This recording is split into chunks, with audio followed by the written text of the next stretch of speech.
Thank you for yeah. Okay. Good morning. Good morning, everybody. Welcome to our Tuesday, May 31st, 2022 CEO work briefing.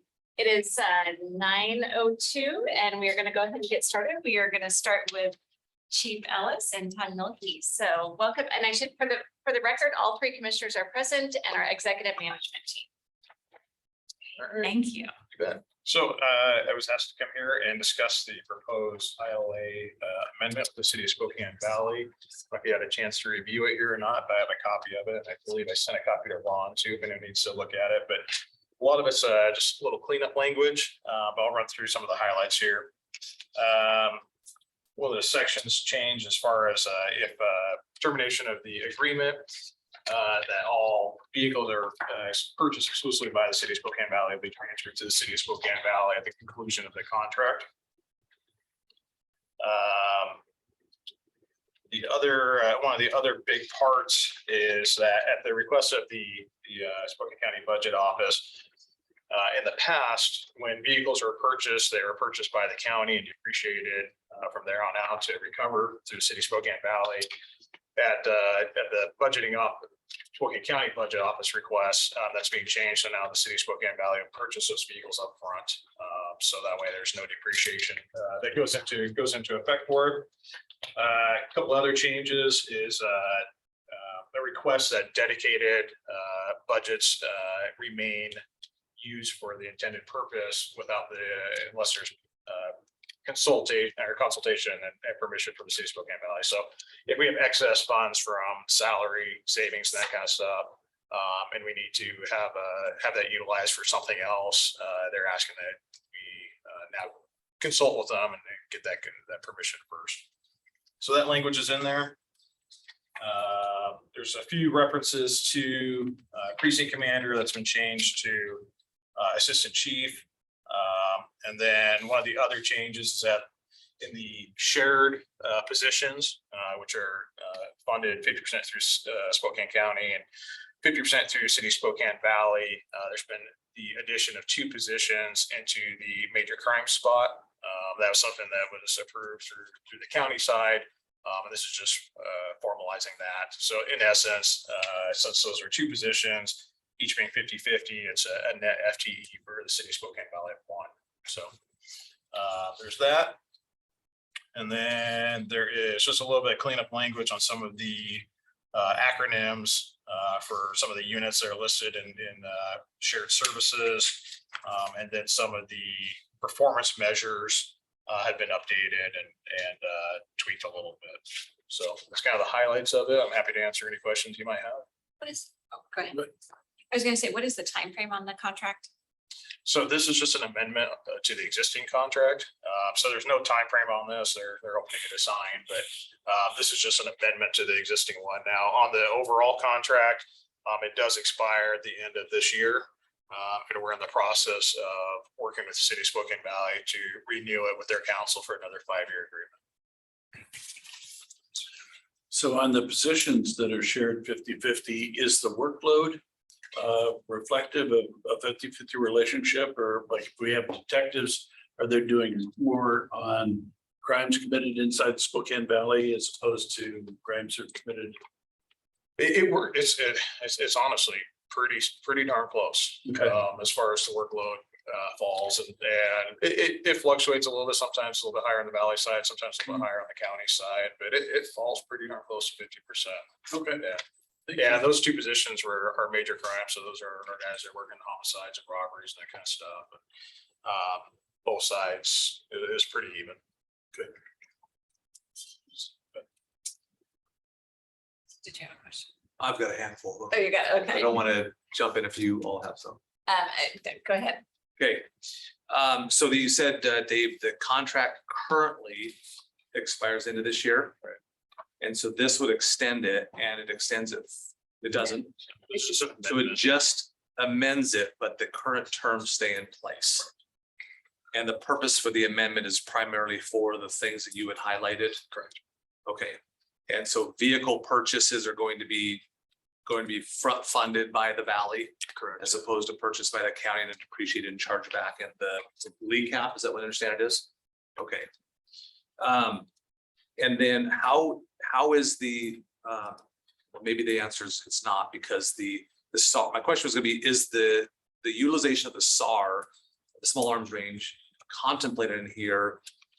Or because this is just amending the current, do we anticipate incorporating that into a future contract with them once the small arms range is up and operational? And if so, how's that envisioned to take place? So the language in here reflects that any, as far as a facility like the SAR, they're responsible for their portion of the M&O cost of it. And so we've already had discussions with the city of Spokane Valley a year and a half ago when this was first proposed about what that does to it. Currently, the existing training center out at State Line, they pay their I believe it's 50% of the M&O cost of it, and that will continue into this into the new facility. Okay. So they're aware of an M&O sharing similar to what we have today with our training facility. It'd be similar to what the small arms range when that's up in operation as well. Yeah. Okay. Yeah, we envisioned, I think when we talked about it, I think the cost was about 200,000 a year or something like that for their M&O portion for the new facility when it goes live. Do we have a sense of what the current status of the Valley Settle and Adjust is today? Like how current are they? Have they paid and settled on things?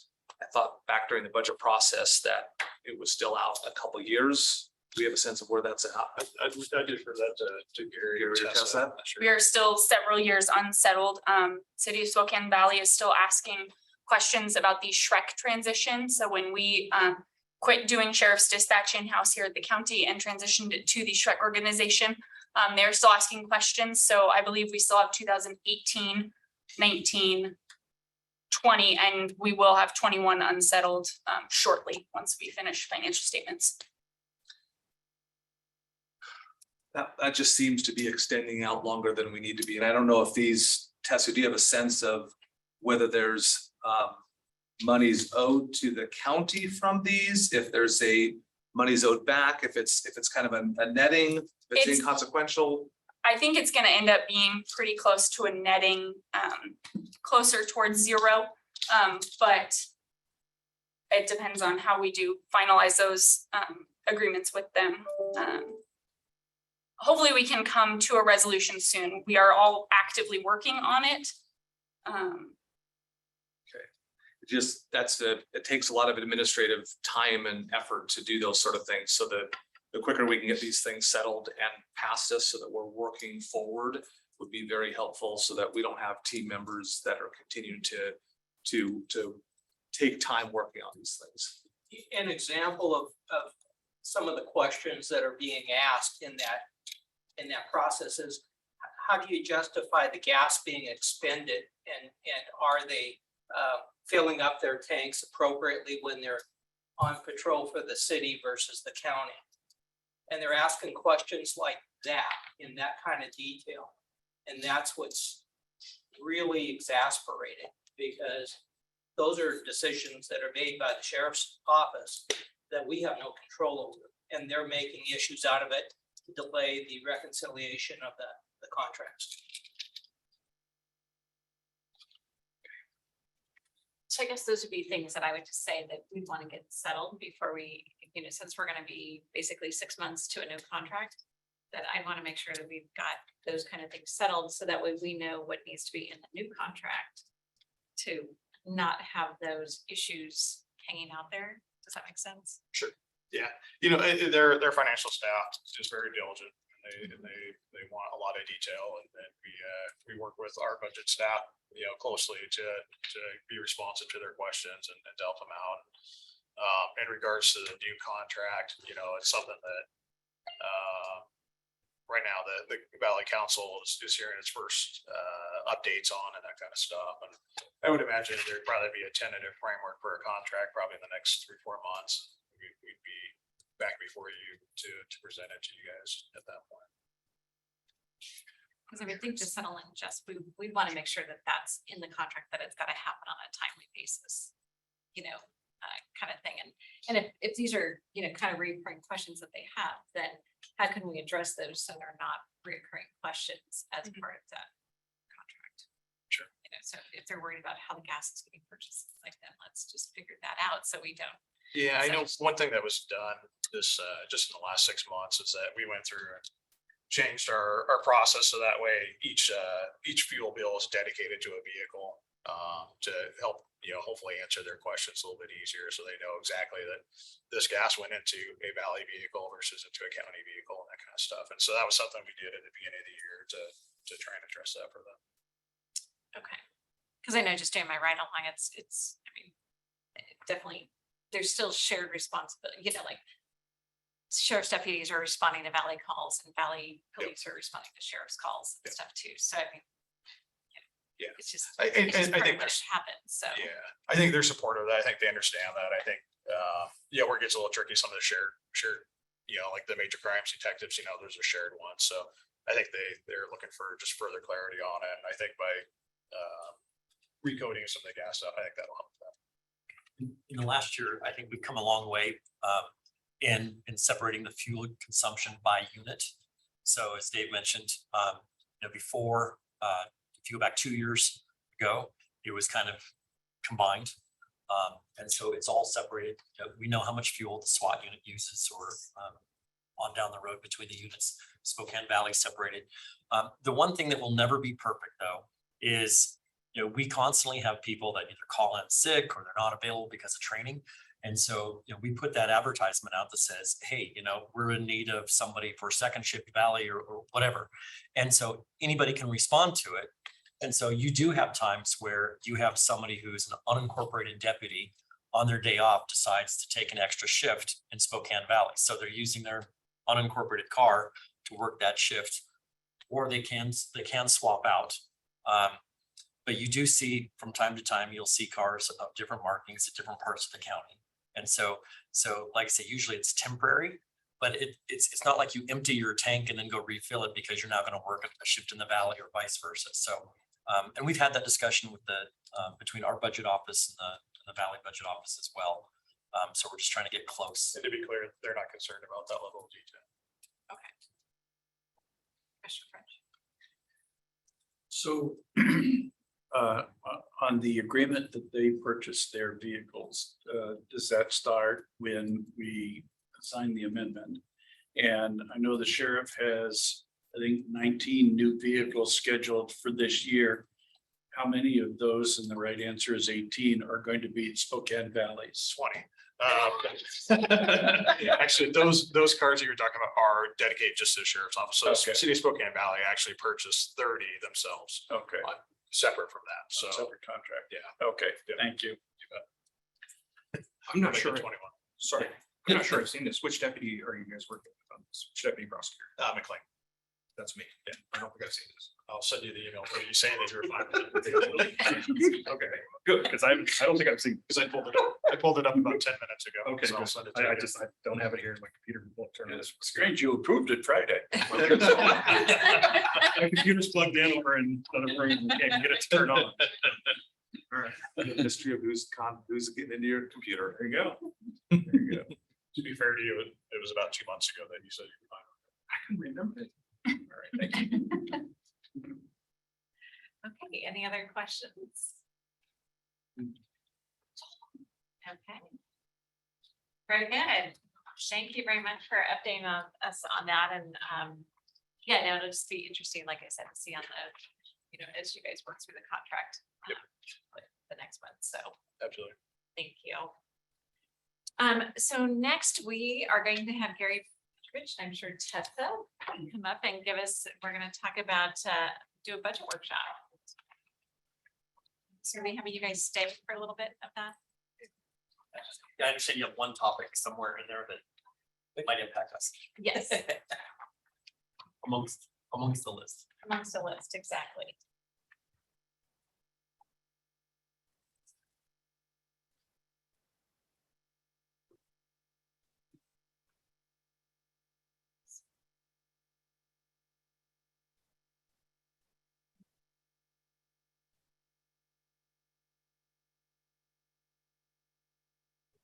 It doesn't have any red. It's an 11 budget that doesn't have any red. Oh.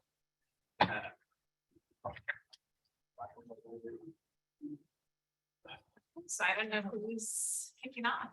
Well, the reason for the workshop that was called was because of a question that I posed last week. And that was, as it relates to funding and a buy down of the small arms range bond. And then that spawned a wider discussion that included things like, well, how much do we need to dedicate to other capital types of expenditures? What should we do? Maybe what cash is available to use in other types of circumstances.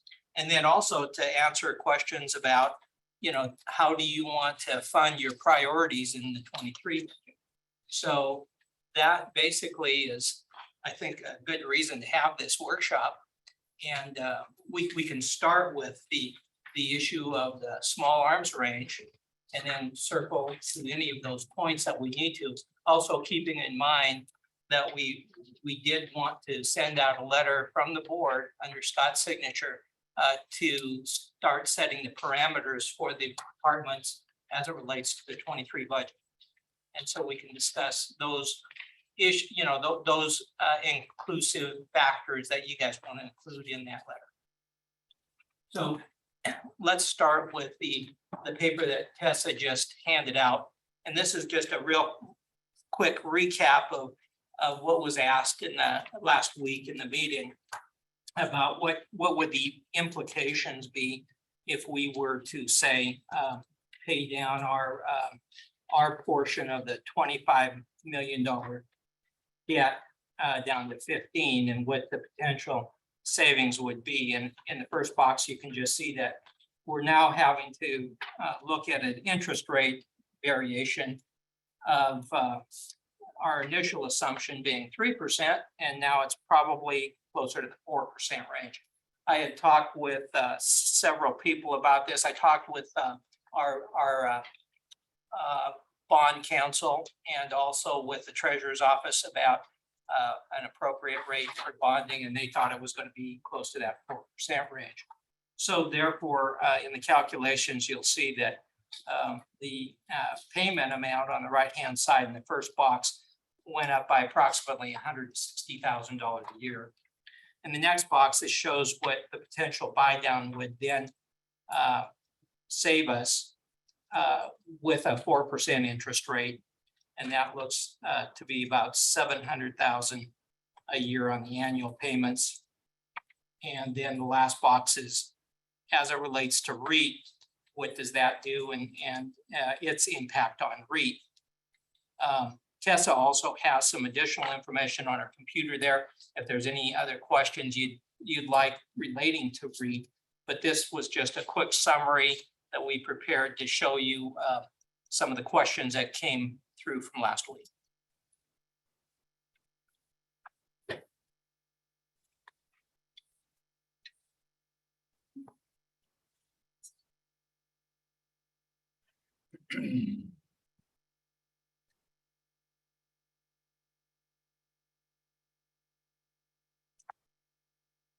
I guess one of the questions was, and why you guys are here, so that way, if you don't want to stay the whole time, you can. Under Sheriff Knowles had talked about the potential of, if we added more lanes, would we be able to get the training, the state training over here?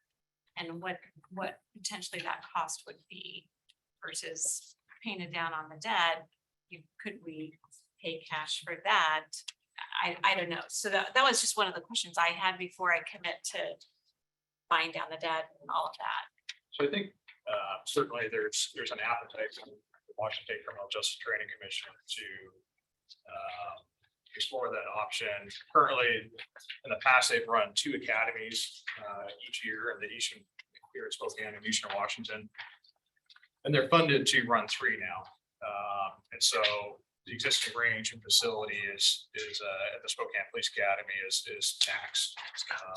And so there's certainly a possibility there that additional range would be used significantly.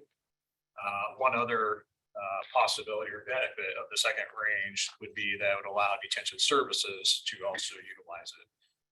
Who currently, has to rent from other facilities to do their firearms qualifications. So we envision that if we were to explore that second range, good possibility that CJTC would utilize that through Belia Academy, detention services as well, and then other law enforcement agencies in the area such as FBI and ATF, area heights, that kind of stuff.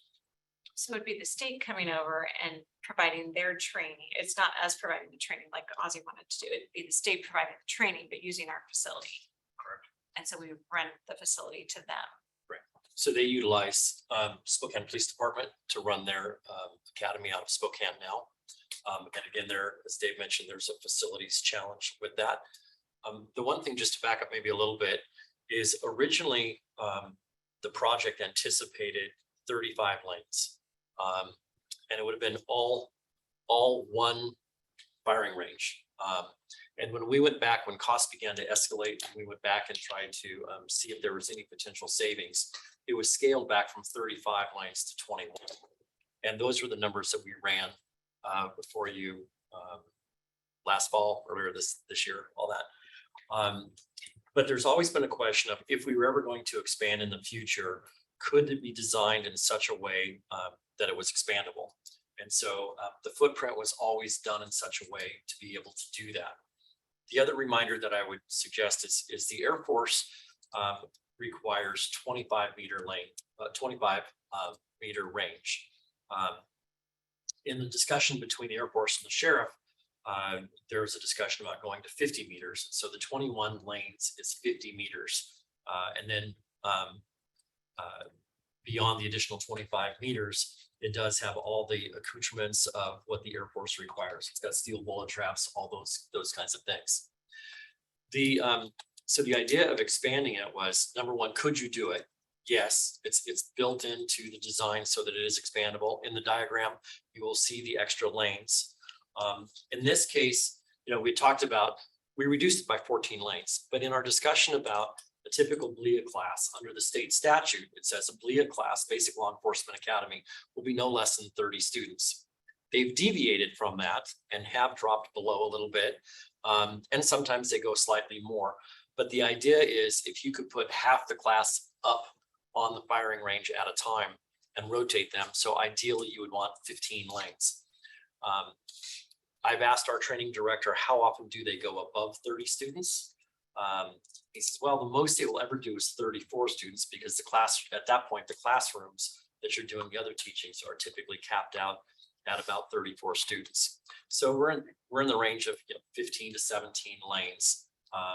15 is, I believe, from what I've heard, is what Leah has over at Burien, but I haven't been there to see their range. So they're at 15 lane range. There has been, I would say, some guesstimates about what this would cost to add on to the project. And the true answer is it depends. Nobody wants just to shoot in the dark, and no pun intended, to simply guess at what the cost could be. And frankly, it depends on what features you incorporate into it.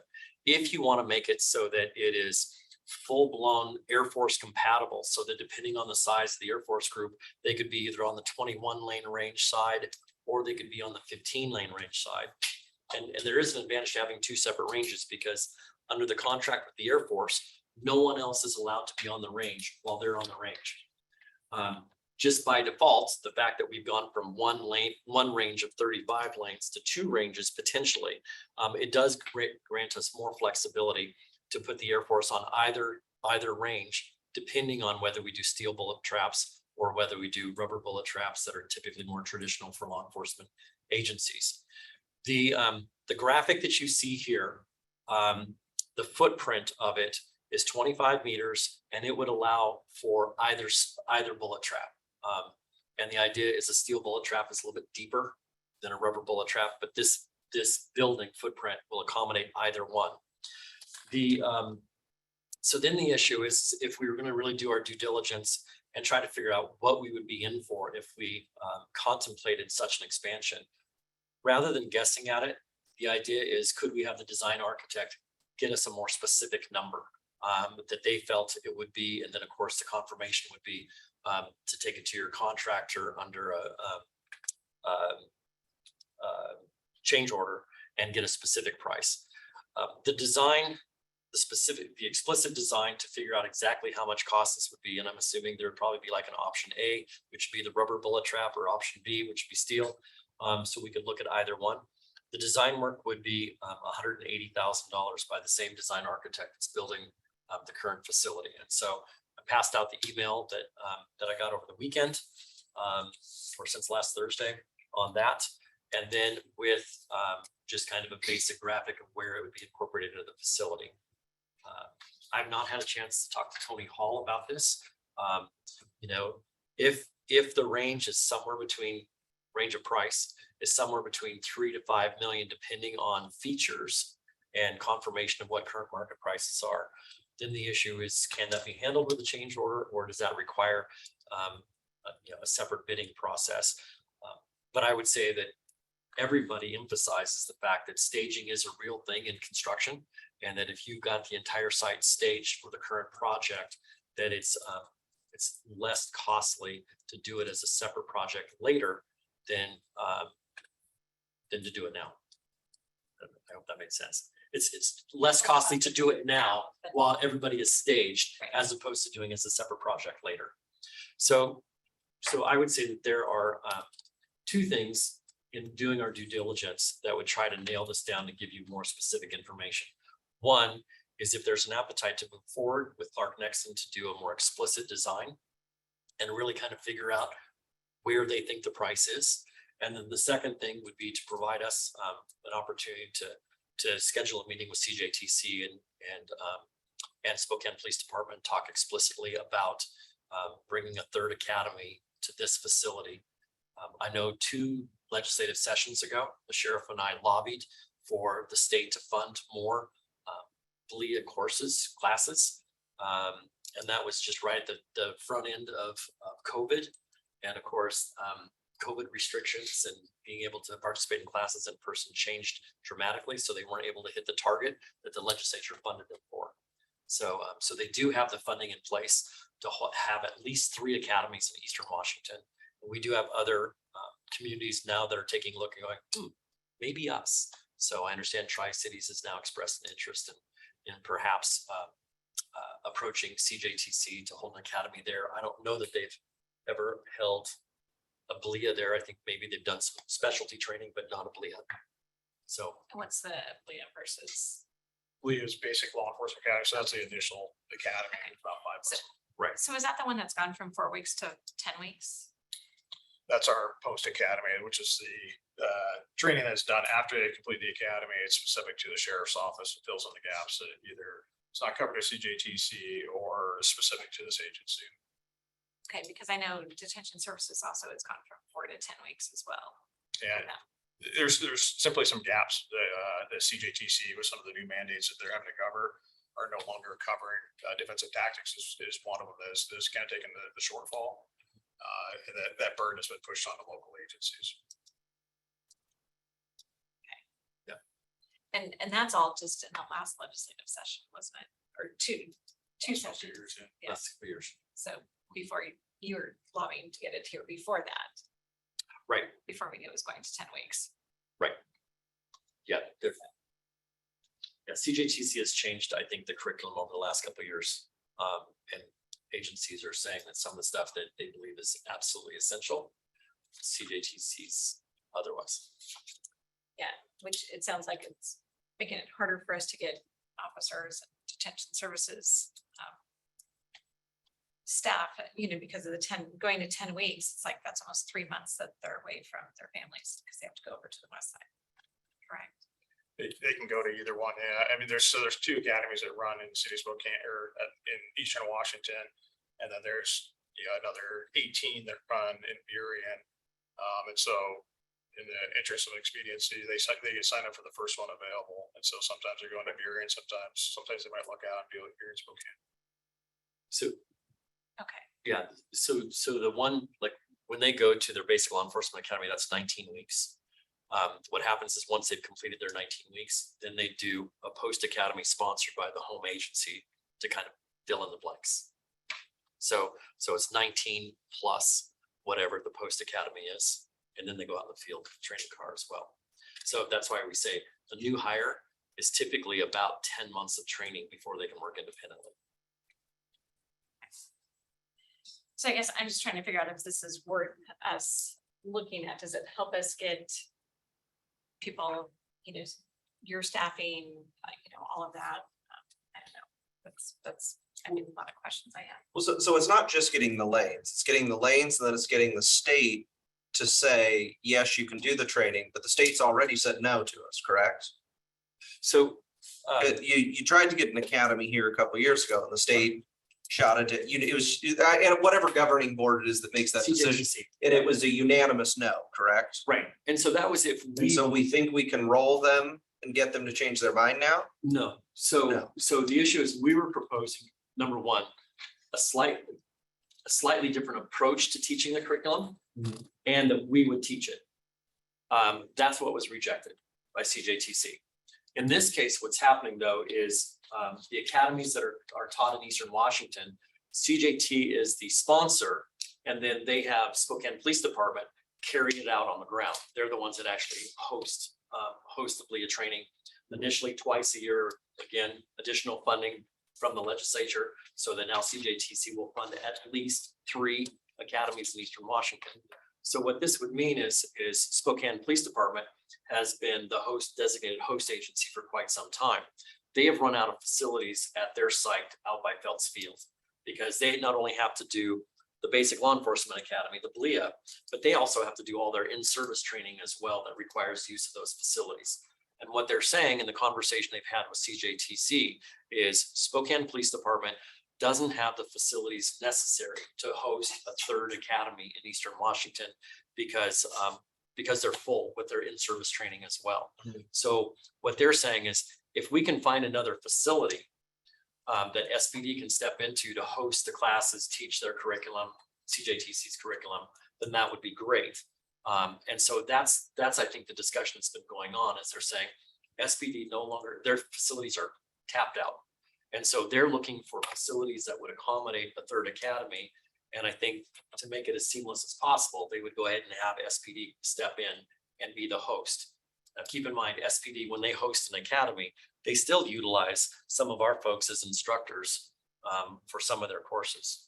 So what's a realistic cost that they would pay us to lease this space, each academy? I think there's 2 questions in there. One is, would they lease just the range portion of it? Or would they want to utilize the classrooms and that kind of stuff, the entire facility to run their academy? And I think that's one of the questions we have to figure out is, would they also want to use classrooms, defensive tactics rooms, the shoot house, that kind of stuff? Or would they just simply ship them over here to use the range part of it?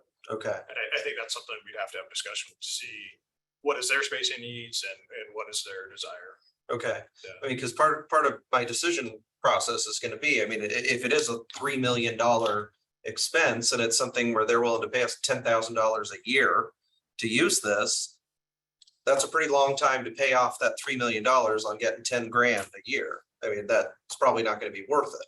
So, Right. I mean, and that's if they choose to use this once we build it too. We could build this, and like you said, if they're looking in Tri-Cities, I mean, they may say, hey, we've got 2 in Spokane, let's move 1 Central Washington. And then we've got $3 million that we just put into expanding lanes, and we don't have this, that this potential business venture here is gone. I think there are 2 ways to look at it, maybe 3. I mean, one is the more the word gets out about this facility, and it truly is a flagship facility Mhm. for law enforcement, in that, you're protected from the weather. You can simulate several different conditions with regard to lighting and everything else. You can adjust your distance to the target, which, like I said, makes it a flagship facility for law enforcement. As more and more agencies hear about this, they're saying, hey, do you have any potential room for us to lease? What Spokane Police Department does at their outdoor range is like we pay them $15,000 a year, and subject to availability. So whenever they can make room for us, we can go out there. but most, I mean, we're in Spokane, so the issue is you still have winter months that make it more challenging to utilize for a number of reasons. So we've had, like I say, other agencies express an interest, like, hey, we'd like to sit down and talk with you guys to see if there's any room.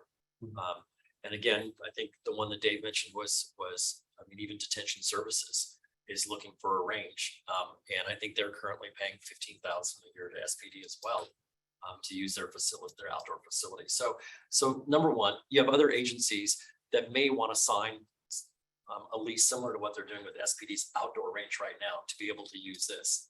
And yeah, it may mean coming in odd hours, but the issue is it would have the availability to do that. Without this expansion, by doing what the sheriff's office requires and what the Air Force requires, there's less capacity to be able to do that. So that's one, is it potentially could contribute more to your operational income going into the future.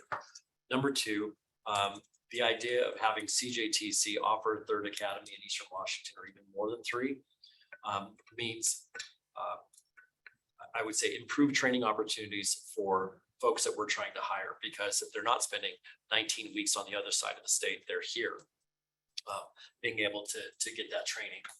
So just more slots available in Eastern Washington. We don't have to worry about the logistics of getting them over to Burien and living there for 19 weeks. And then the third one, which is again, just subject to conversation, is what is CJTC willing to pay in the form of lease payments? And that's why I say two things in doing our due diligence is let's get a more explicit cost on the capital costs, and let's take the time to sit down with CJTC and really talk to them. But I think those are the two things you really need to have before you could make a definitive decision overall. Is what's the number, and then, you know, what's the utilization look like? Yeah, and like I said, I just wanted to bring this up because I mean, Under Sheriff Knowles just kind of mentioned it to me, and I don't know what all it meant and all of that. So wanted to have more discussion, you know, on it. And with regard to, besides the additional lanes, I think Dave can speak to this a little bit better, but you know, when the original planning was done for the size of the classrooms, office space, all that, I think there was some recognition and some expectation that a BLEA class may be hosted here. So I think Dave can talk a little bit more to, you know, do we have the office space to accommodate those instructors and those classes? Yeah, sure. You know, certainly when we went through this, we built this out for future growth. You know, didn't want to build it to today what we have. There is some extra classroom space available in there. There's additional office space that would be available in there that would accommodate it if CJTC decided, you know, we're going to go ahead and host the full BLEA Academy at that facility. Yeah, so there's some capacity to absorb that training that would occur there. But not as much on the range. Not on the range, yeah. Yeah, in its current form right now, we could not accommodate BLEA or detention services. And what about other outside agencies? Here and there. Yeah, we'd be able to fit them in here and there. Size of agency and what hours they're willing to come. We think we have a lot of flexibility between midnight and 5 a.m. So, Sure you do. But the range master will make double time, so. Yeah, exactly. so at this point, the range is the weakest link to accommodating more, because like the office space and the classrooms have already incorporated it. The range space is not. So, and I guess on the additional range, you know, I mean, 180,000 seems like a lot for architectural fees for, I think they've already designed. I mean, so I don't know, that seems like a lot to me, but I'm not an architect. You know, it seems like, I mean, my thought was, is there a way to just have Walker give us the quick and dirty, knowing we're, you know, knowing we're not holding them to that. I mean, just to see, I mean, because they're doing the construction right now, they know what it's actually, the actual costs are Right. for the range. Just to say, okay, if you were adding 15 more, what would that cost? You know, knowing, I mean, just because, I mean, I think without a ballpark number, it's hard for us to make a decision. Any decision, whether to go forward with getting more, getting the design, because I mean, for 180,000, I would think that that would be construction design. Not just a preliminary design, and what we need right now is just a preliminary, what's a ballpark number? And please keep in mind, my conversation with Bobby was like last Wednesday saying, hey, there's a meeting next Tuesday. Yeah. I need a number. And so I think he threw it together. I don't know with regard to architectural fees, what the range would look like. I assume that this would be to a high enough design standard that it would provide a level of detail to get a pretty explicit number. So I don't know if this is to the 90% design or 70% or what. But I'm assuming the higher level of certainty you want to go in the design is going to be reflective in the cost.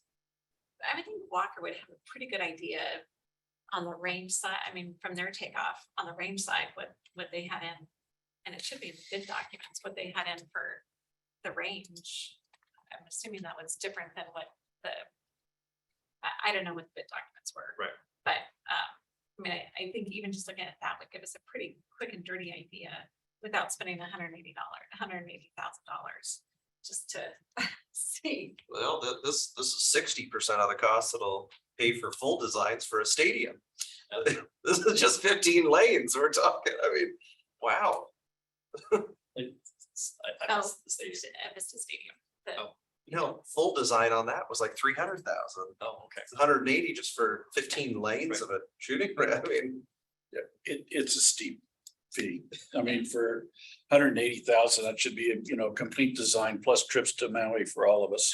That's, I mean, quite frankly, all their design work on the 21 lanes, you shrink it, you add, subtract some lanes and you got the, I mean, it's just really, really high. So, Yeah. Okay. I mean, for that amount of money, I'd go back on the private sector. Just kidding. I mean, that's what Really. honestly, I think Walker should be able to give us just a Yeah. quick and dirty idea. And I guess, I'm not worried about having it built out to the Air Force standards because we're already doing what we need to do for the Air Force.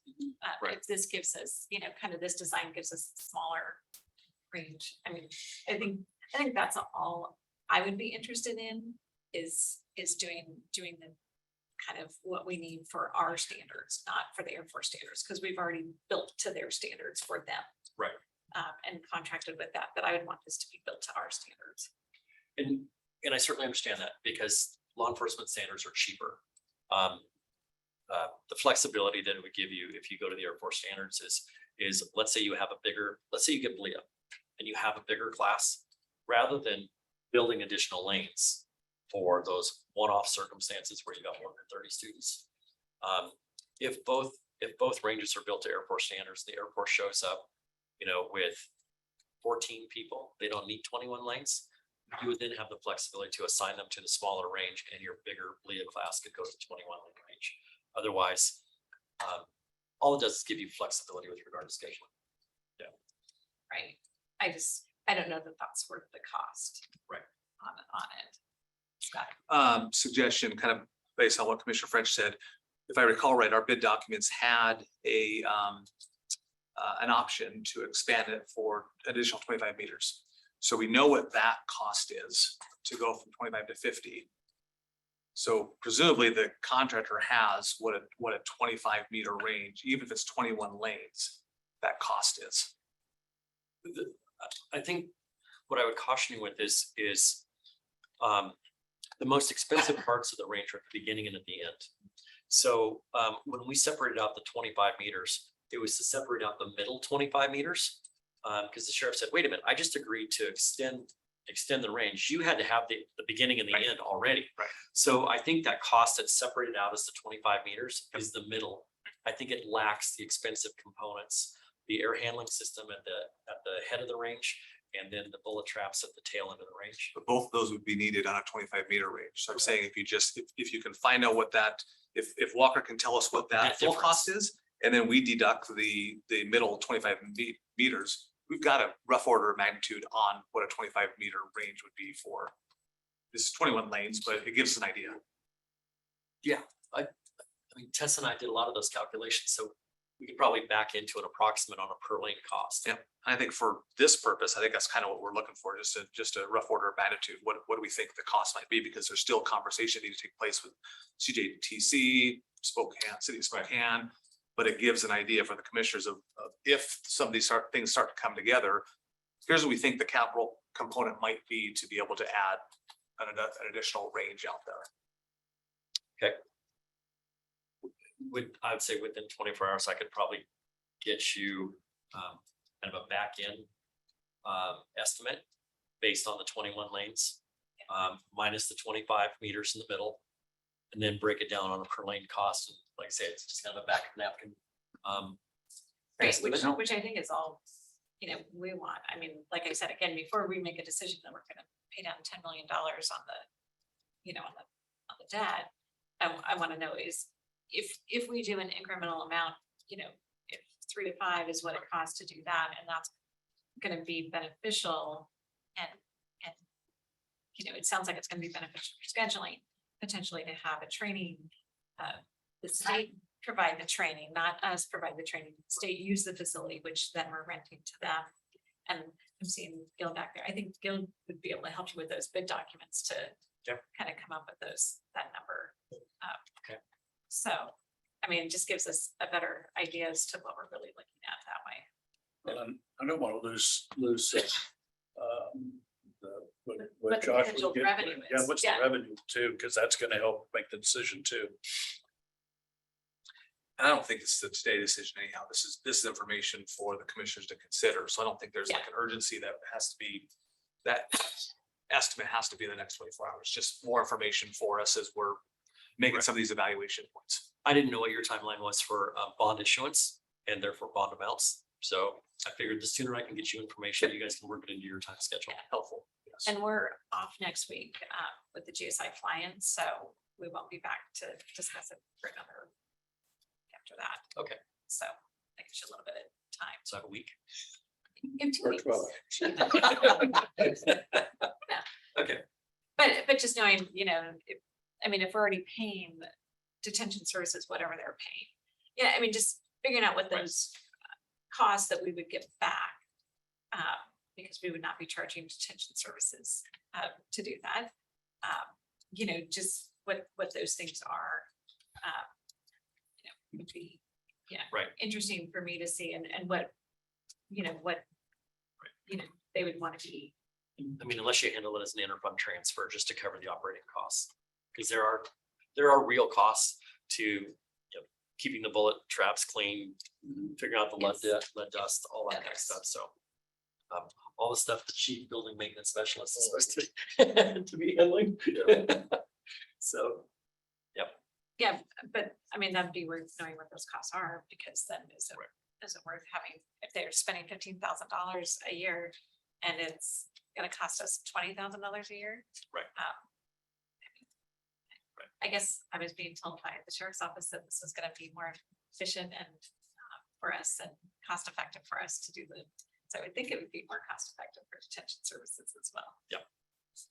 Yeah. So. Yep. Okay, thank you. I'm Yeah. glad you guys had to present ahead of time, so you're here for this Yeah. already. yeah, and you're right. I think part of the efficiency is the flexibility in scheduling.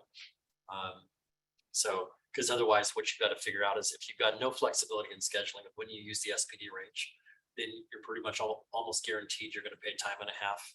You're gonna pay overtime for people to go out and do their qualifying. Right. So as opposed to trying to get them in during a regular in-service. No, and so I think those are important things, for us to think about, because I know, that over time, even for detention services and your officers, deputies, it's just more time that they're away from their families, that they're not getting that rest that they need to be effective. Law enforcement. Great, thank you much. Thank Any you. other questions? Okay, thank you. Okay. Both.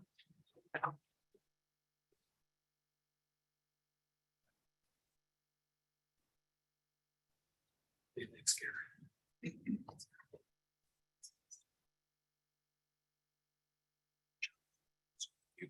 Some interesting dynamics on that, isn't there, with the potential of the added cost on the range versus playing that off against some of the debt reduction. Yeah, no, that's why, like I said, when John made the comment to me, I'm like, well, before we make it, and I didn't know what the decision was, because none of us know what the numbers are.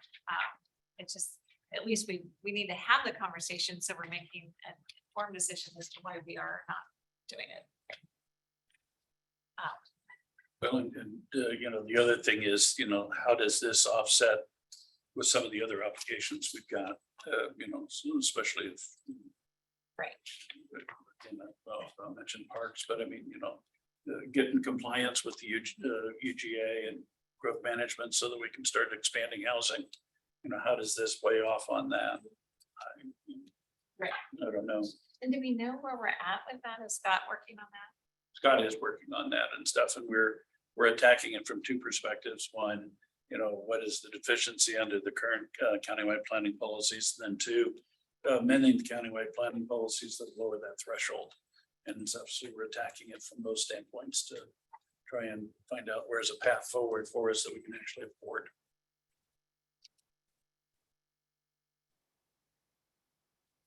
Here, did you say Tessa has the REIT schedules that we can take, the commissioners can take a look Sure. at? Yes. We do have the REIT schedules. Ron's got them here. And REIT 1 is in a much better position, and that is what we're anticipating using to pay for the small arms range debt. REIT 1 does not, this is what's up on your screen right now, REIT 1. Revenues have come in very, very strong due to our market. Of course, as last year, a lot of people did tons of refinancing and refundings and stuff. And so, I mean, we collected like $5 million in REIT last year in each of the REITs. So combined $10 million. So we have had a cash cow going on, and then we haven't been spending as much on REIT 1 because we have not had this project come to fruition yet. So we haven't had to make debt service payments. So we only have a few outstanding debts under REIT 1. We have our fairground debt. The Raceway Park is still on here. I didn't eliminate that yet. That is gone. We no longer have to pay on Raceway Park, so that saves $400,000 a year. Let's see, those are all in there. We still do have scraps debt service, and we'll have that for several years to come. And we pay the full amount out of REIT 1. For scraps, we'd originally only contributed $200,000, but a few years ago made the decision to pay all of it. And then we have our small arms range sitting in there right around 1.7 million, which is what we'd anticipated originally under the 3%. And as interest rates rise, if you buy down, this is kind of that 1.2 million that we were looking at there on your worksheet. Just big whole numbers there. So could you zoom in? Yeah. For us who are visually impaired. See all the little There's numbers. always one in the room. I couldn't see either. If it makes you feel better. There, maybe that's a little better. We can get kind of the full picture. Ooh, Ron, I don't know how you work with this mouse all day.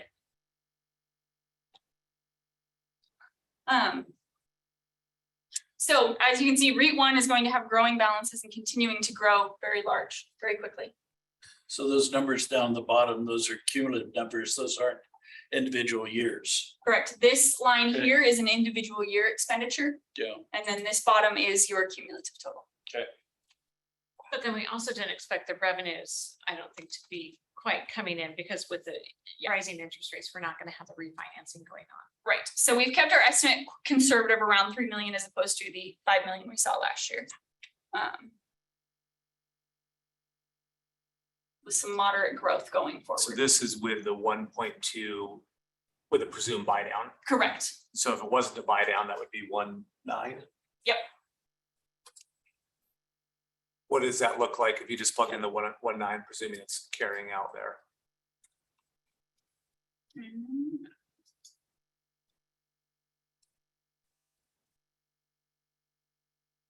Still growing, just not as much. correct. And there aren't, this is what we know of committed uses of the REIT 1 today, not for like, facilities needs, upgrades to, things that Gail knows that we've got to come in compliance with green building standards, those sort of things. Those are also out there. Parks, as Commissioner French mentioned, if we need to come into compliance, if we have some level of service things that we need to address, those would also be uses in there as well. So what are all the other potential needs that we have out there? But, I mean, I guess that's kind of need to identify what that list is. I mean, like if it's fine for parks, so we can have parkland for our UGA purposes, if it's, just a stadium, if it's buildings here on the grounds. But then you also have, potential of buying property adjacent to Right. the campus too, kind of a deal and stuff. And so, yeah.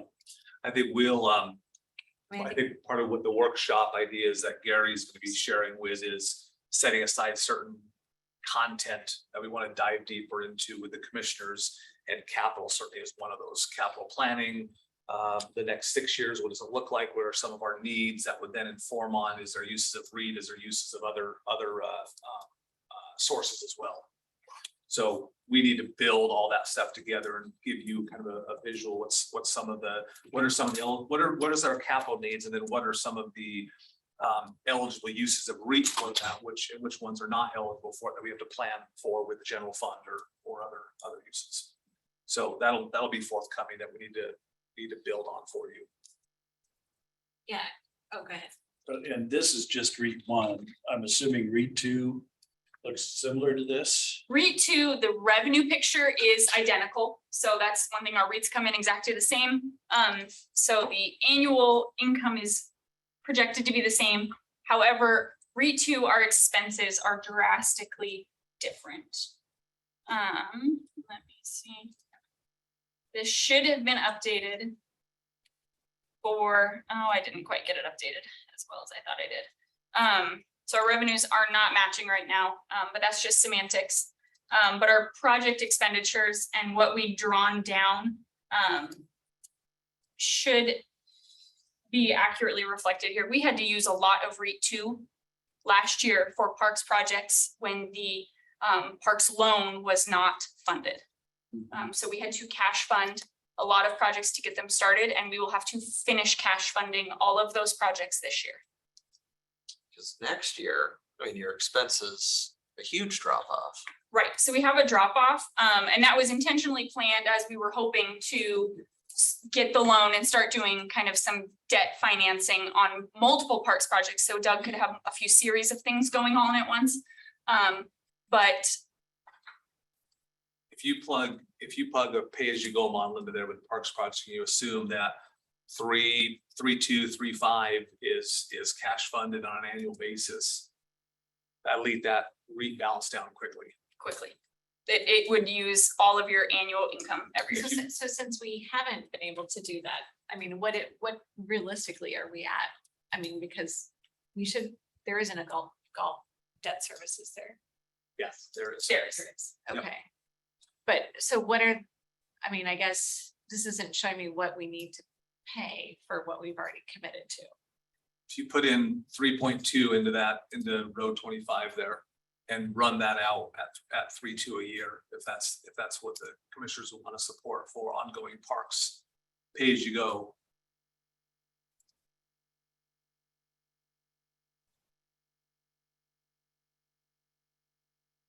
Yeah, it keeps your balance low and potentially lower if there's ever a blip in when timing hits. So if, Doug gets farther on a project and we have to pay a vendor more, or the project costs significantly more all of a sudden when we have actually bid it compared to what we planned. And if we plan a few things at once, if we're cash funding, we're definitely exposed.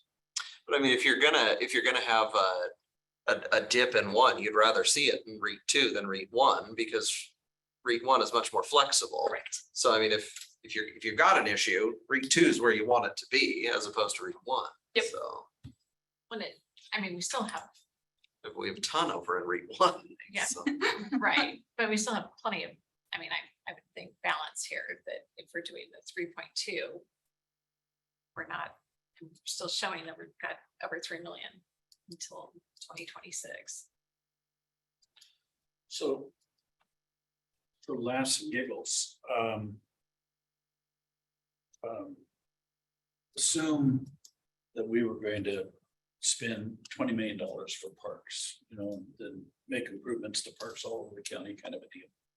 And we were to incur some debt, but who are we banking with? US Bank now? Yes, Yeah. correct. A commercial loan with US Bank, what kind of debt service would we be looking at to finance that, and how would that impact our REIT two cash flow? We've been trying to get a term sheet from them, right? Do we have anything yet? No, but commercial rates right now are running probably around 6%. Yeah. And I assume they're gonna go a little bit higher too. So the issue with parks is you don't want to borrow it all at once. You just want to borrow the money as you're needing it for that project, because you're not going to complete everything. You don't want the money and then paying interest on it. So the US Bank model wasn't too accommodating for that. They would just want a separate loan for each of those types of transactions. Whereas another company that we've been exploring would be more suitable to being able to just draw the money as we need it as we go along over multiple years. Under that scenario, we'd pay far less in interest out. Versus So- using the treasurer's office. Well, now using the treasurer's office would be the least costly, Expensive, yeah. because their We had a pool treasurer. rate would be significantly lower than the commercial rate out of bank. Yeah, in either event, we're gonna be paying more on the private market for an interest rate Oh, I versus know. being able to borrow from the treasurer's office. So you might want to reach out to either Washington Trust or Wheatland Bank. Wheatland was the one that did the loan for us on the prime air, and they were extremely competitive. And I know that she really, Sue Horton really likes to invest in local projects and stuff. So she might be a good resource for you.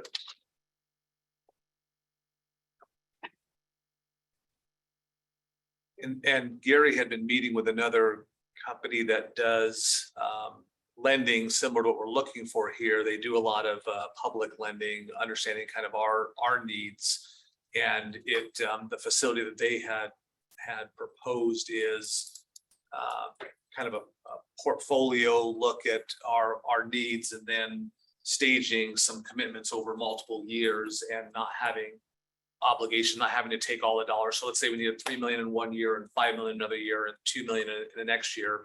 It would be debt service interest rates based on those individual. We wouldn't have to take all the cash up front. That's one I think would be really interesting to get in front of the board and share with you what that term sheet would look like as well. I think that has some really good fit with what we were concepting with the parks and even with the public works facility as well. So is that financially though, the best thing would be if we could go through the treasurer's office, correct? Correct. From an interest rate. When was the last time we circled back with the treasurer? Earlier this year. Do you want me to go back? Did we send the wrong messenger? Could have Well, been. we I want mean- projects for the entire county, not No, I just for know. your district. No, that's what I'm going. Jeez, whoa, whoa. We represent the whole county until January. No, you want me to take a run at the treasurer and see what we can do? Sure. All right, I'll take Gary and probably Doug. Doug knows the projects, Gary knows what we need. I guess I'll be there, as the pretty face and see if we can get it done. I guess. So, all right, we'll see what we can do. And don't forget, there's some ability to use ARP money for certain park projects, depending what you're looking at doing. Because it's county owned facility, right? It's a county-owned facility, might depend on what part of town it's in and demographics around it, but it's something you could consider based on the different projects. So the absolute least cost to the county would be a combination of using ARP funds and some self-funding from here and pool loans from the treasurer. That would be the model that would give us the least costly path forward. I always forget about the ARP. You've told me too. I always forget it though.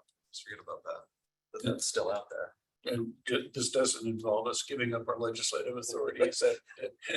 You gotta give me flexibility. Come on, I can't go in. Yeah. I gotta have something to put on the table. They get to pick the next one.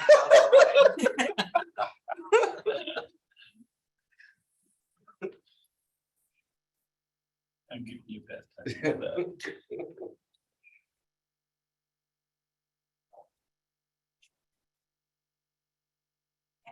So the other thing, since we're going to be expounding upon capital, and like Scott said, there's an overlap between things that you can use REIT 1 and 2 for certain capital projects and some ARP funds here and some shifting.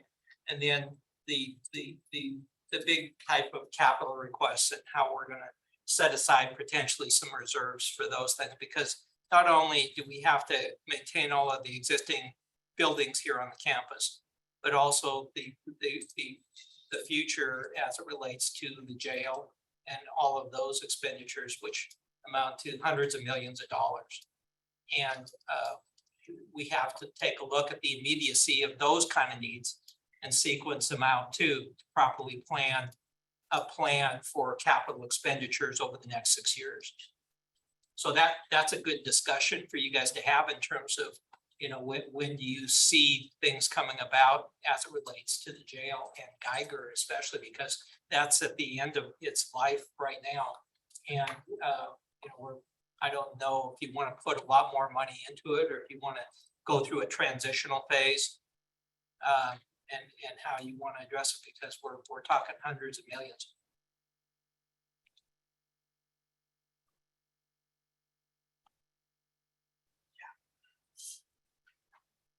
So Gary, you talked about some workshop ideas with the commissioners and some content in there. Do we want to start to get some calendaring ideas discussed with the commissioners and setting these things up? And how does that play into when the commissioners want to have a 2023 budget letter off to the departments and other electeds, that sort of thing? Yeah, and speaking of the budget letter, what we had talked about before was trying to take a look at Scott's suggestion that we initially limit departments M&O expenditures to up to 3%, but cap the personnel type of costs to their 2022 budget. Also looking at FTEs and not filling positions if possible. And then if they have extraordinary needs, they can submit a supplemental budget, but not part of their basic budget submissions. And basically the purpose of the letter is to give them some good firm direction on how they're going to approach their budget input. And that budget input will be available to them July 11th. So that's why it necessitates the need for this letter going out sometime in June. So, you know, any other thoughts on how you want to look at fashioning the input from the departments as it relates to narrowing or limiting their budget asks, I guess? But here, I'll give a little more context around there. In the past couple of years, the budget roll-ups were done where departments were asked to put in their budget requests, and some of them were baseline budgets, some of them were additional asks in there. And what it resulted is when the budgets were rolled up and Gary's team were reviewing them, our revenue projections versus our expense projections, based on the roll-up budgets, our expenses were quite a bit higher than revenue. So we had maybe a $8 to $10 to $12 million shortfall.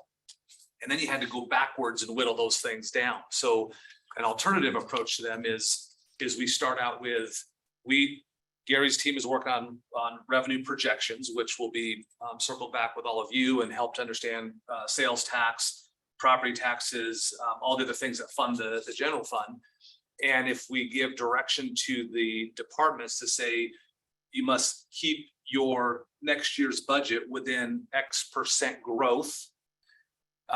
And then if you do have additional budgetary requests, those get provided on a separate kind of a supplementary budget request that doesn't get rolled up in. And so once the entire budgets get rolled up and we see where revenue projections might be, what the expense roll up would look like, you then have an idea of whether there's capacity our revenues are over our expenses.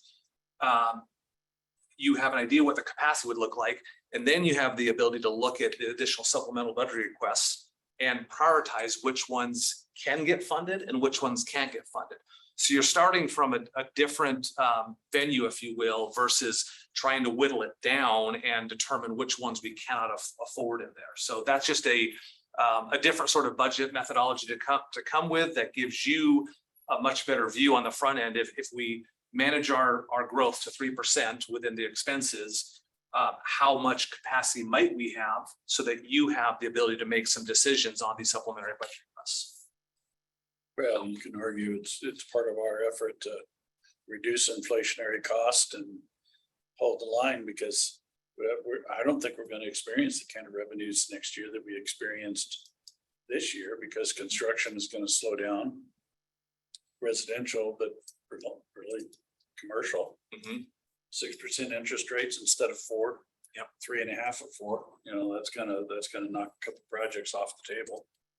So We've got some headwinds certainly coming up against us. We don't know what's going to be happening with sales taxes, what the rate of spending is going to be because of the inflationary impact. So I think that sets you up better to have a managed budget framework going into and then being able to choose where and if other prioritized investments can be made. And that's an if too. We might find that our revenue projections are such that even with a 3% growth, we're still right near a balanced budget, plus or minus, and we don't have the ability to make some of those other targeted investments. well, and that's consistent with what we did over at STA too. We projected 3% growth in expenses and as well as revenue, and Revenue always comes in higher over there. revenue always comes. They always, Well, but they always it's- lowball. Yeah, it's because we're conservative in Yeah. terms of our estimate on Yeah. what revenue will be and stuff, and then we benefited from, the government giveaways. was gonna say it's But- not based on ridership. What's that? It's not based on ridership. Well, they're hardly gonna get anything No. on the ridership. No, ridership's only 20% of the budget. Well, no, it's less than that now. with Well, less than that. with- Yeah, with the ridership's gone down for the pandemic. well, not only the pandemic, but now the states said that all kids under 18 ride for free. Yeah. Thank you. Yeah. So, But I like this idea of looking at when we're crafting this budget this way, because in the years past, it's been like, we've just asked every department, what do you want? And they tell us every single thing they want, and then we compile it into one budget, and then it's like, oh, we have a $6 to $9 million shortfall. But that $6 to $9 million is because there's a bunch of stuff in there we were never gonna fund. So it's like, don't put stuff in that we know we're not gonna fund, because then it just looks like, to the public, what it makes it look like what's that? we're in budget trouble. That we're underwater, but it's like, well, no, because it's a bunch of asks that we're never gonna get funded. So let's have that first budget we roll out actually have some level of reality to it. And And it's it just has- unfortunate we it haven't has done that. And last it few has the years. advantage of these departments coming to the board and explaining their need for any supplemental budgets too, on a as department needed basis. And so you're informed right up front before you make any decisions to put it then in the budget. So it's not in the budget currently for any supplemental. It's only determinable by the board whether it would be included. And the other thing we had chatted about is how do you, living within our means, trying to have a sustainable budget process, but what are some of the discretionary things that the board can do, i.e. take a 1% property tax increase, i.e. Take a road levy shift and in the past, put some in the general fund, some towards roads.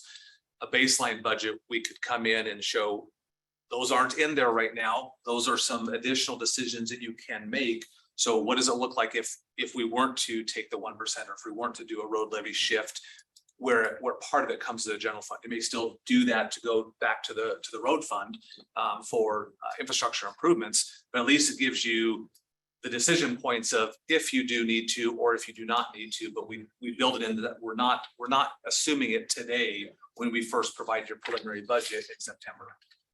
what does it look like without that? What does it look like with it? What does it look like with everything? I mean, show what, Live within our means and then give some ideas of if these are important investments that need to be made within the department budgets, what are some other levers that you can pull to help meet those needs?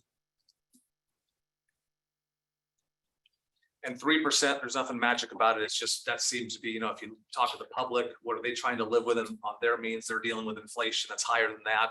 We're trying to be accountable to them and keep within a range that's manageable as far as expense growth. So that will also be in context of trying to build up a reserve, a restricted reserve to adequately shield us from emergency types of uses of funds. And when you're talking best practices, there, you know, the general rule of thumb is to have something like 2 months worth of expenditures or revenue projections for that restricted reserve. So to be contemplative of what that restricted reserve would look like and under what circumstances it could be used is a good discussion for future workshops too, because you as a board should decide, you know, how and when any of those funds could be used. But as an intermediate goal, I would suggest that we look to strive in the short to medium term to at least get a reserve amount established that would equal just 2 months worth of wages and benefits. And if we were to look at that as an intermediate goal right now, based on our 2022 budget, we would need about $25 million in that reserve. And what would it be doing the full amount? We would probably be looking at 39 million. And what is best practice for bond rating, the rating agencies? You would want about 16% versus 12%. So that range there. Which is about 3 months for us, 2 to 3 months. 2.5, yeah, I would say. So I think those would be good numbers to actually have on paper to show what those different things would be and what they would be. So in order to get there, I think we need a ramp up. I don't think we have the capacity to do that, you know, right out of the gate, like in your 23 budget. So I could suggest some different models and you can see how we could project out to get to where we need to be. Right. I guess that's what I'm saying is what, you know, what would that ramp up look like? I mean, I guess, again, we need to know what would the total amount be if we did it this level, if we did it at this level, and then how would that project out for the next 5 years? So,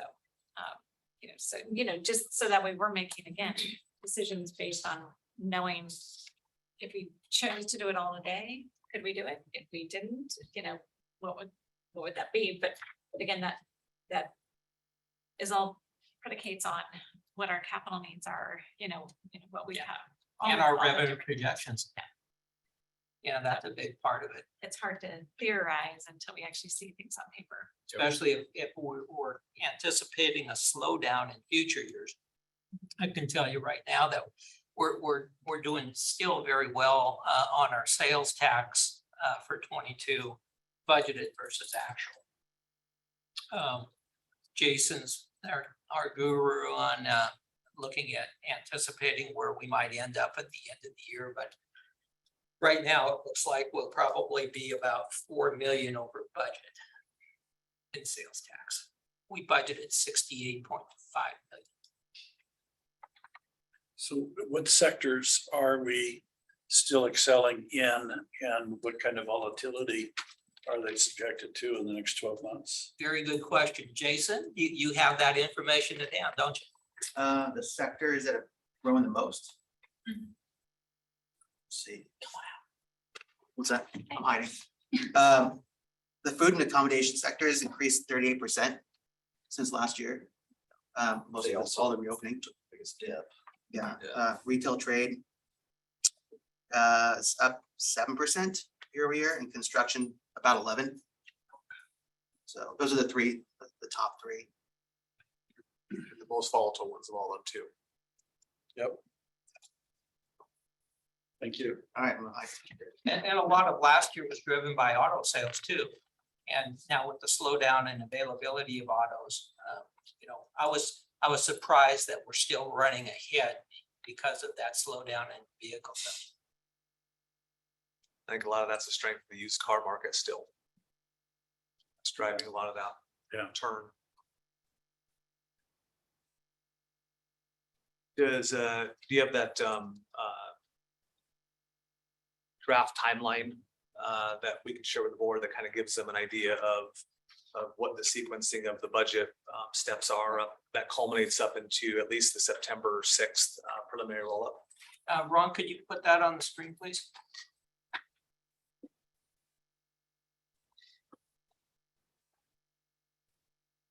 Load up. There we go. Okay. So we are just completing the Questica upgrade, and actually Tessa has just been testing it out. And you want to give a quick update on that, Tessa? Yep, yeah, so we were successful Friday afternoon in integrating all of our salaries information, we've had some new grades and job codes and things like that introduced. So we've incorporated all of that. So we're ready to mock all of that now into production. So we can project and budget all of the salary data for all of our current FTEs that are authorized for all departments and funds going into our July budgeting for the departments. So here we show the June letter going out, which communicates to the departments what the objective of the board is and how to fashion and submit their budgets under what protocols and constraints. So then July 11th is when it's going to be open for the departments to actually input their specific budgets. And then it gives them 4 weeks to enter that into Questica. And then after August 8th, we'll be testing their information, making sure that there's no obvious glaring errors, any type of accounting errors, anything like that. And then we will have a roll-up that shows all of those preliminary submissions totaled by general fund and non-general fund to the board by September 6th. Then that would be the time in which we would be taking a look at the calendars for scheduling public roundtables. The first roundtable we could do on October 11th. That seemed to fit everyone's schedule. But then the next roundtables would be a little bit later, and those roundtables would give us the benefit of having better actual information, better information to proceed with looking at how we need to backfill anything or to actually pay down debt. Some big decisions being made maybe in that second and third roundtable, and they're both scheduled in November. And then, of course, we hope to adopt the budget on December 5th. But obviously, we statutorily have until the end of December to adopt the budget if we need more time. Isn't it the statutory requirement though? We can extend that. We don't have to adopt it on the 5th. We can. We haven't extended that I know of. We did Last year. the Last first year one to too. extend. Did we? Oh, we did. Did. I think it was 1 week, just because we hadn't had much information on it, That's right. That's right. We wanted more detail. Thank you. so. But hopefully with starting this process now, we will not have that issue because they really don't want to be You extended. can run it right up to New Year's Eve, 31st on a Saturday. Great New Year's Eve party. With that, So- yeah, So as stated, I would hope that we have it by December 5th, but we can extend. I think this sets up really nicely by having a rolled up preliminary budget to the board by September 6th. You're then in a position of kind of seeing everything and plus the supplemental asks, plus the revenue projections to be able to start making some of those decisions. Prior to September 6th, I think there's a lot of work that we could still do with the board. We're waiting for department roll-up budgets, but we could do a lot of work on looking at our revenue projections for the various categories, working on some of the capital, looking at our projections for the out years based on what we know, having some reserve discussions as well. So I would suggest if we can fit it on the calendar, that we start to lay out some of the dates, June, July, August, where we have some budget work sessions specifically that tackle a couple of the topical areas and get some feedback from the board as part of the forming of the budget, at least on the top side of the budget for the revenue and some of the capital needs as well.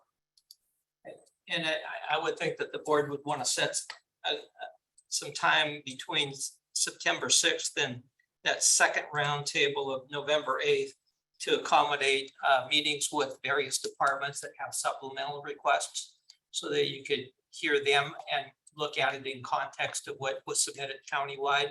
And then when they come in and make their supplemental request to you, you can dissect why that they need it. And then also, if you schedule them a little bit earlier, then you can reconvene and prioritize what their requests are, if they have any merit, and then see what effects that would have on a new roll-up. So if you could be available for those kind of meetings and schedules between the 6th of September and November 8th, that would be great. We would just want to like schedule either Monday afternoon or Tuesday morning to say that's going to be the budget. And if there's things that need to get on it, then they can get on it, and if we don't, if there's not any, there's not any, but I don't know, would Monday afternoons or Tuesday mornings be better? Take the Monday afternoons, is what I would say. I was going to go Tuesday morning. Either one's good for me. I'll I make don't- either work. Well, just because Monday afternoon, I would try to be out in the field and stuff, or in the afternoons, I try to be out in the field. And stuff, so the morning would be. So let's just say Tuesday mornings, but those would be kind of budget mornings. Right. So, and I was gonna bring this up in miscellaneous, but maybe it's good now. I think we need to circle back and figure out what are we gonna do with the new commissioners and the where we're gonna put them and stuff like that, because that's gonna have an impact on the budget as well and stuff, and so. Time's ticking. What's that? Time's ticking. Time is ticking, and I'm just thinking, you know, I was in the one space on the ground floor last week, walking around and stuff, and you know, that clearly would work, but there's gonna be a lot of work to make it work, kind of a deal, and so we need to get busy with that, or if there's another place we're gonna go or whatever. But just, you know, I guess I'm getting a little anxious. So I thought last time we talked about the second floor of Public Works and putting 3 people over there. Was it second floor, ground floor? Second. I mean, the second was brought up, but I guess I don't really understand why. What, It's and I what toured- part of the second floor? it's just right above where it is. I toured the first floor and I wasn't very comfortable with the windows and people walking very close to the windows right there. And they're bigger windows. I just, You have stairs that lead up to your window right now. I can literally get right up. You can actually go out the window too. I've heard a commissioner may have done that in the past. Yeah, on my window. they're very flexible that way. So anyway, so when we toured, you know, I toured the first floor and I toured the second floor and thinking I'm the one who's moving over there. That I was much more comfortable on the second floor. So I put on the table last time that I would move over there. And you could just have my office and stuff, because more of what I do is related to building and planning and all that kind of stuff. I'd be fat, dumb and happy to be over there, as opposed to being over here. And it's a really nice office. There's a lot of wisdom in it and stuff that you would inherit. No, no, it just, so I guess we gotta decide who's gonna leave and who's gonna stay.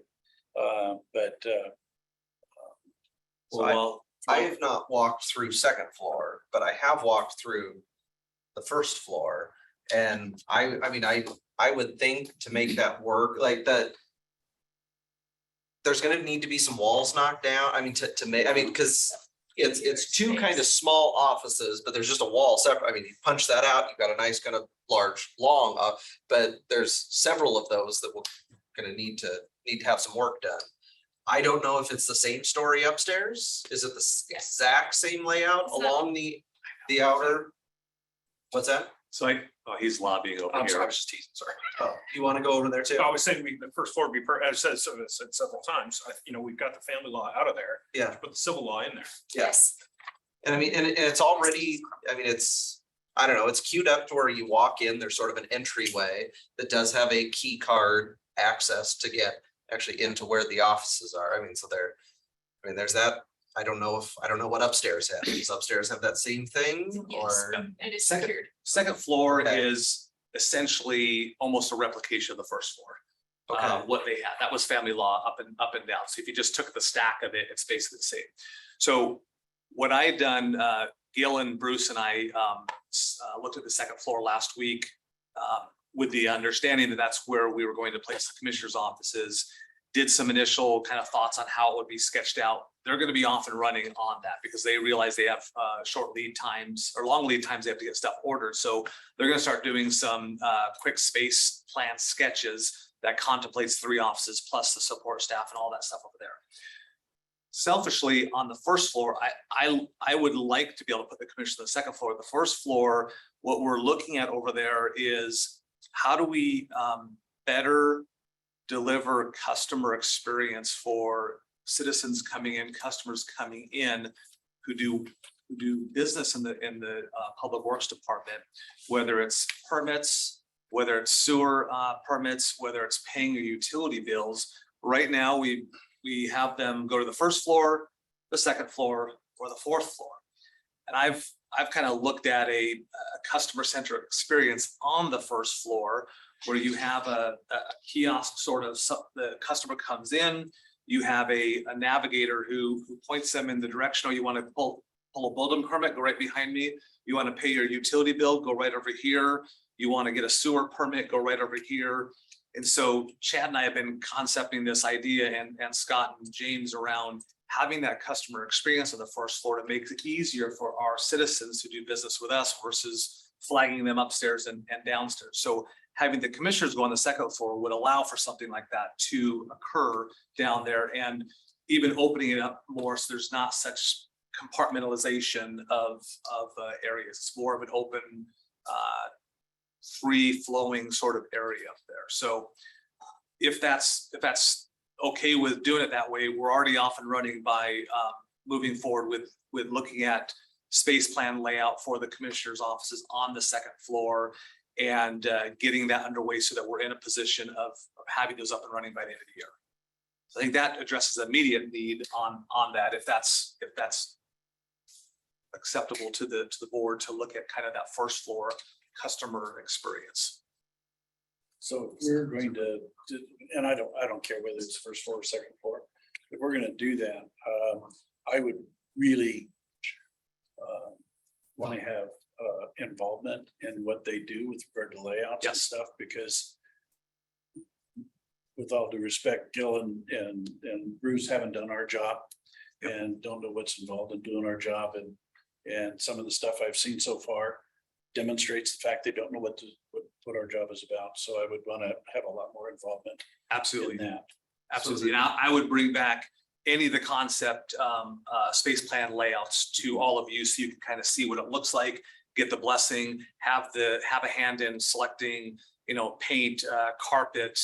So I'd ask them to come out here and get a good dimensional look of what Commissioner French and Commissioner Kearns, your offices sizes look like and how it's kind of laid out. So it kind of informs on what it would look like over there. We want a similar experience with regardless of what office you're in, you have the same sort of look, layout, feel in there. So be happy to walk through with any of you kind of what that second floor layout looks like so you can get an idea and give some feedback on it. But absolutely want you to be having your handprints on what that looks like. So is it just the purple? Correct. It is the purple space and there is a wall right here. So it's accessible from the stairwell or this kind of, if you come in the doors on the second floor, and then you have to kind of walk all the way down a hallway, it is in there.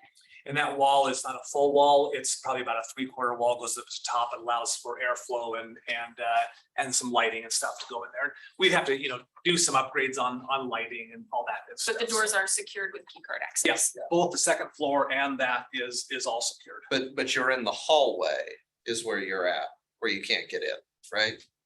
You can't get in there from either this general area or the hallway, right? So if you can make it past the main door into the second floor where Rhodes has kind of a public works welcoming station, they have a couple gals that sit there. If you walk all the way down the hallway, if you've made it in the secure area, there's another security door.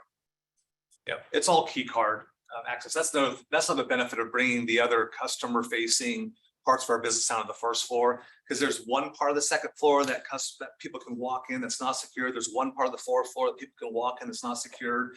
And so it doesn't have a similar kind of feeling and experience. Even our customer. I guess this is throwing, so is the white essentially the mezzanine where you could look straight down to the first Yeah. floor? That is You walk straight up the stairs. right here. I mean, That's the mezzanine. Open to below. See, check where the elevators are, that whole. oh, okay, it was off screen there. Yeah. Okay, now it makes a little more sense. Okay, I see where we're at. Yeah, I was with you. I was trying to like, figure out wait, that where's the doesn't mezzanine make at? sense. On the first But okay, floor, now I get This it. is where you'd be entering in right here to the public works building. Right. Yes, Right. yes. And on the first floor, building and planning is over there. The old family law is over on this side here. Okay, So can you scroll that down? okay, yeah, now That's I. Now we know where we're at. I was with you, Josh. I was having trouble figuring out where's the mezzanine at. Yeah, and so I was gonna say, so these people are standing out at the mezzanine level Right. at a door, knocking on. I was gonna say, at least on the first floor, you're able to get out of the hallway into what's kind of a waiting area. That even has a window there where, where someone could be stationed there to kind of buzz people in or not, so. So what's the yellow? So these are all old usage maps. So at one point, those were IT utilized spaces. I think IT still has a couple people over there, but most of this is now assessor utilized space. Public works. But yeah, pay no attention to the color coding other than the purple really designates where the vacated family law is right now that was contemplated for the commissioner's offices. But with moving some of our customer facing that's on the fourth floor and the second floor frees up more space for things like the civil team, if that's where we chose to move them to as well. So it's not moving them down and then just consuming that space. It would be open for other sorts of uses that we think best fit over there as well. In fact, Gail and Bruce and I were looking out over that mezzanine area, and in some regards, it's a lot of wasted space. There's 4 floors of completely open, and there is some ability for us to kind of deck those things out and open more office space for us. Should that need occur to be able to repurpose and recapture some of that. I mean, it's a great idea initially, atrium, big area, but it may not be the best uses of that with a lot of conditioned space yet.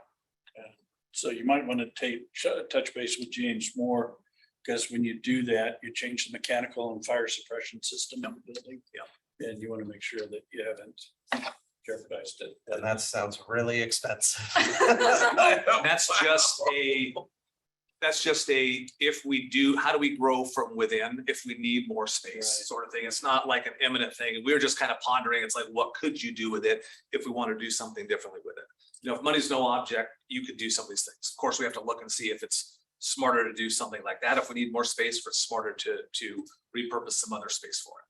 So just some brainstorming things. I'll go take a walk through it. It's hard to, I've walked through the can't first and this visualize it. doesn't, It's hard to, because I'm yeah. looking at this doesn't match up with what's Last on time the we first talked floor about in my 3 mind, so. Commissioners over in that area. Yep, 3 So spaces. it'd be the 2 bigger offices here, not using the middle office unless somebody really wants it, Right, but having 3 commissioner offices over in Right. that Yep, space. that's what we got, I think, back That's from the you, way is to- build it for 3 offices that could house commissioners.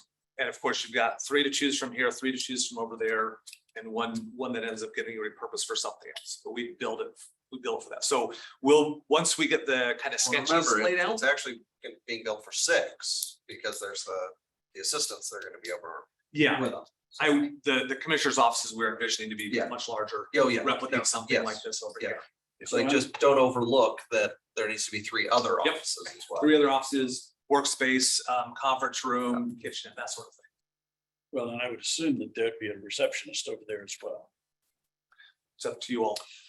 And I don't think you need the kitchenettes, because every floor over there has a kitchen, doesn't it, at the end of the hallway? To some degree, Some of them Yeah. do. to some degree. There's like a sink usually. Yeah, there's a sink and a fridge and microwave. And I think the stuff second right floor there. has more robust than some of the others, maybe. Okay. So, some of that stuff you're not gonna need, because it's right there, it's on the same floor, so. Yeah.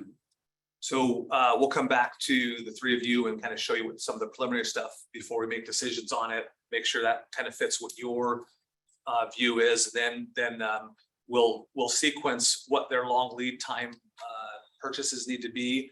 Get your feedback on those things so they can start making some ordering on those things as well. So if carpet tile, for example, is a long lead time, we'll need to select that, and get it picked pretty quickly so that we can make the changes. But they're right now working with the family law to get any of the remaining stuff out of there. So it's just open space, and we can visualize what it's gonna look like as it can be transformed, what walls need to be moved, opened up, that sort of thing. So I would assume that the new space over there would have at least 2 conference rooms, one large, one small. Or are you anticipating that all of the large meetings would all still happen here? I mean, all of us are in situations where we will have a room and have this thing filled up. But would you anticipate a bigger conference room over there and a smaller one like we have here? I think there's enough space. The big conference room to replicate something like this. We have to do some little maneuvering around. Definitely small conference room, definitely rooms for your staff. And a workspace like a copier center sort of thing. So we'll have to look, Commissioner, I don't.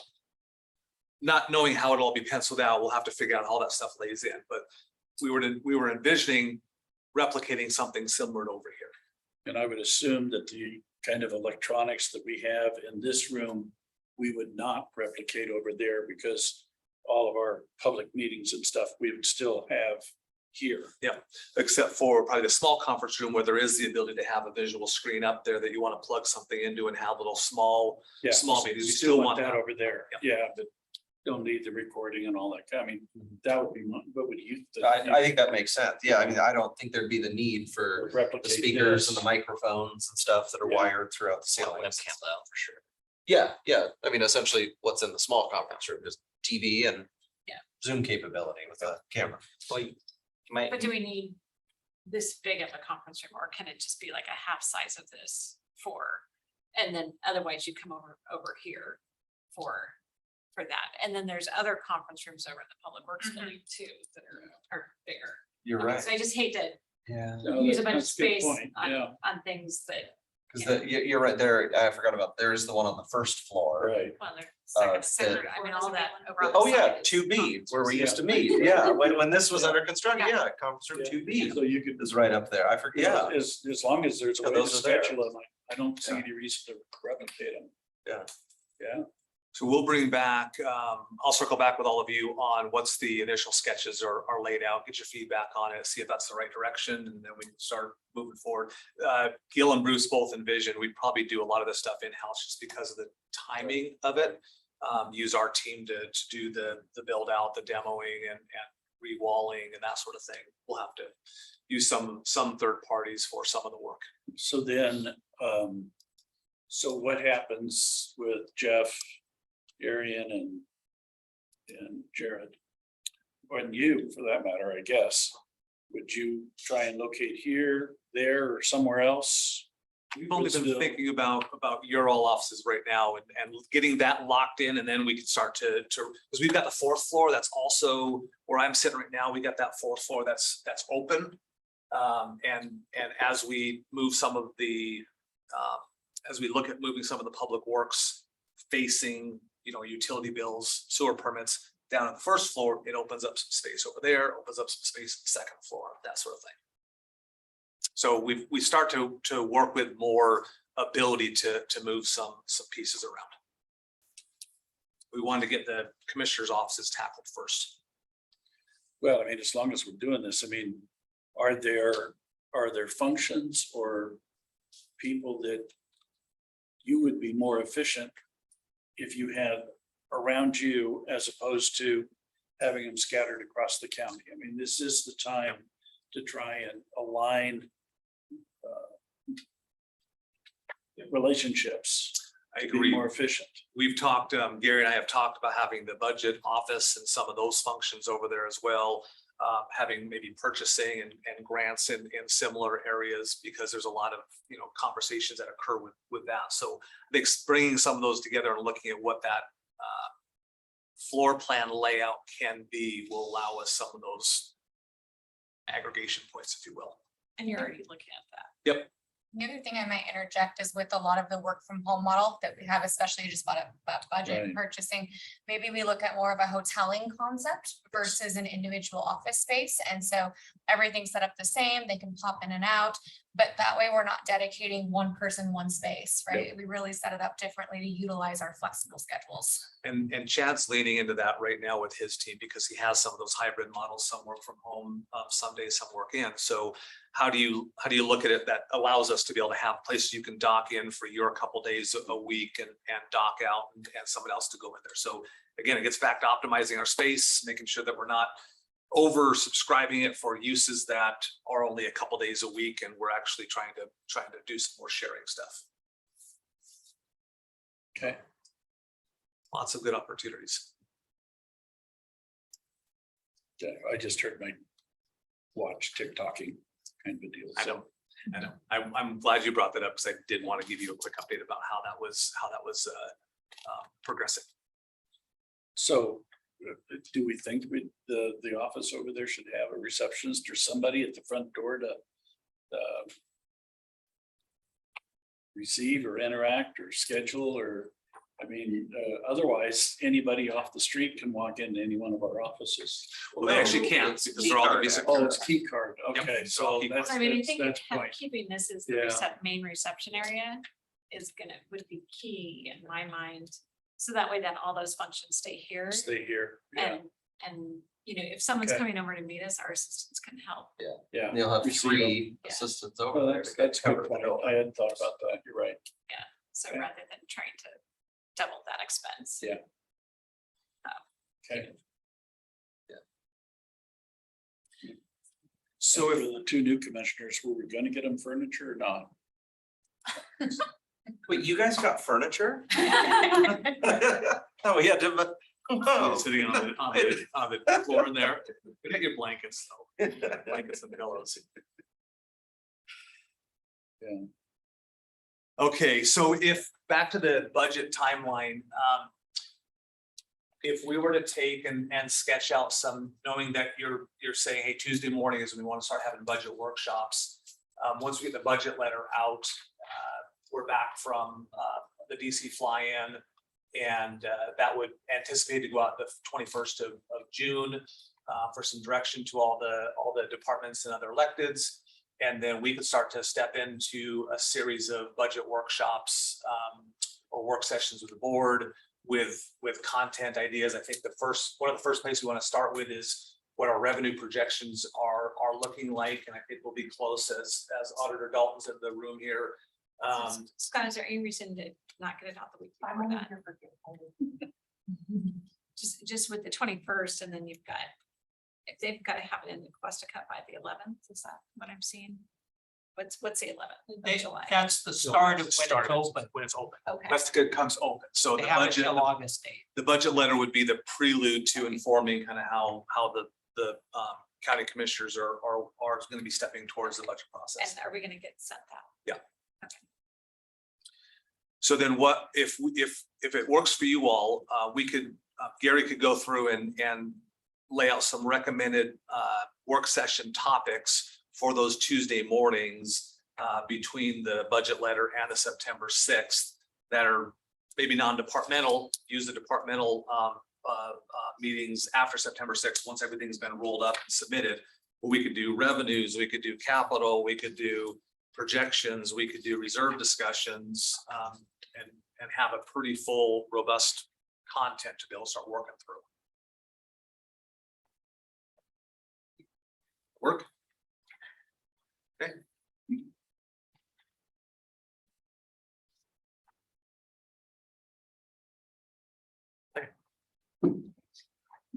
Anything else, Gary, you wanna have us discuss today?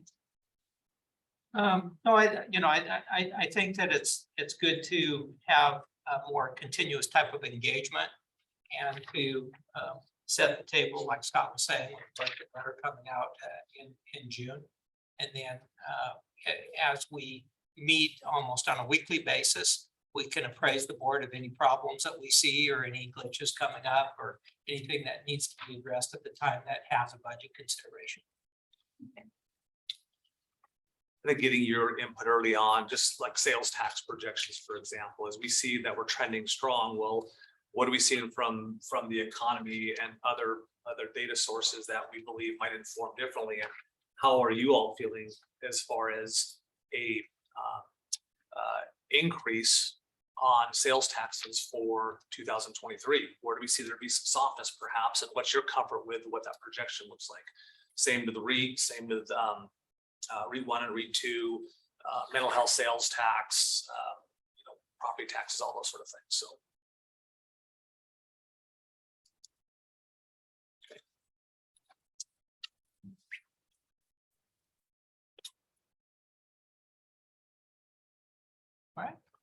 Thank you. Are there any other budget type items that I want to discuss? Nope, okay. Then that'll take us to any miscellaneous items. Or any other miscellaneous types that we need to discuss.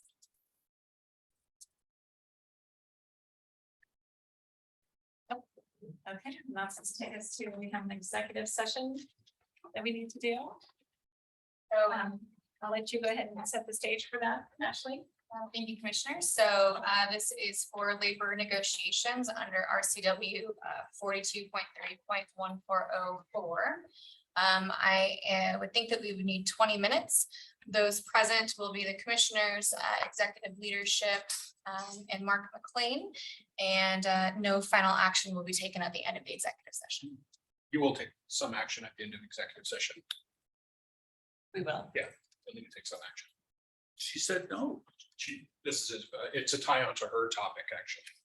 So Oh, Oh, you have a separate topic. it's the same issue. It's part of the same topic or the same issue. It's just from a different angle. oh. We may. It would maybe. Yeah, I think so. All right. So it's like we have options. Yeah. Cool. So we need to take action when we Yeah, want to we be can able do to. We do it tomorrow or later this Yeah, afternoon. can we do it in the consent this afternoon?